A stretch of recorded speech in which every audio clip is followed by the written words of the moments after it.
আপনাদের। সুমাইয়া হাসান জানতে চেয়েছেন কখন দোয়া করলে আল্লাহ তাআলা ফিরিয়ে দেন না। দোয়ার কবুলের জন্য সবচেয়ে উত্তম সময় হলো সিজদার সময়টা। সিজদায় যখন যাবেন তখন, বিশেষ করে নফল নামাজে, এবং আপনি শেষ রাতের শেষ প্রহরে দোয়া করবেন, সেটা দোয়া কবুলের জন্য উত্তম সময়। এবং শুক্রবার সন্ধ্যার সময় দোয়া কবুলের জন্য উত্তম সময়। এমডি শাকিল রোমান জয় আপনি জানতে চেয়েছেন কি করলে খুব কষ্টেও ধৈর্য ধারণ করা যায়। ভাই শাকিল, ধৈর্য ধারণ করার জন্য সর্বপ্রথম কথা হলো যে আল্লাহ রাব্বুল আলামিনের দেওয়া আকল বা বিবেককে খরচ করতে হয়। ধৈর্যের ফল ধৈর্যশীল মানুষ নিজে অর্জন করেন, আর অধৈর্য হলে তার খারাপ ফলাফলও তাকেই ভোগ করতে হয়। এই জিনিসটি সর্বাগ্রে মাথায় রাখতে হয়। এটা হলো ধৈর্যের জন্য সবচেয়ে বড় উপায় এবং মাধ্যম।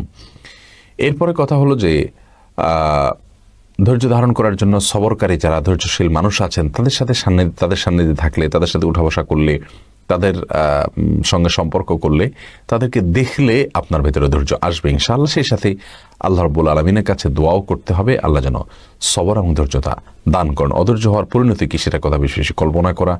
জীবনে বিভিন্ন সময় অধৈর্য হওয়ার কারণে যে সমস্ত ক্ষতির সম্মুখীন আমরা হয়ে থাকি, সেগুলোর কথা যত চিন্তা করবো তত ইনশাআল্লাহ ধৈর্যের ব্যাপারটি আমাদের জন্য সহজ হবে।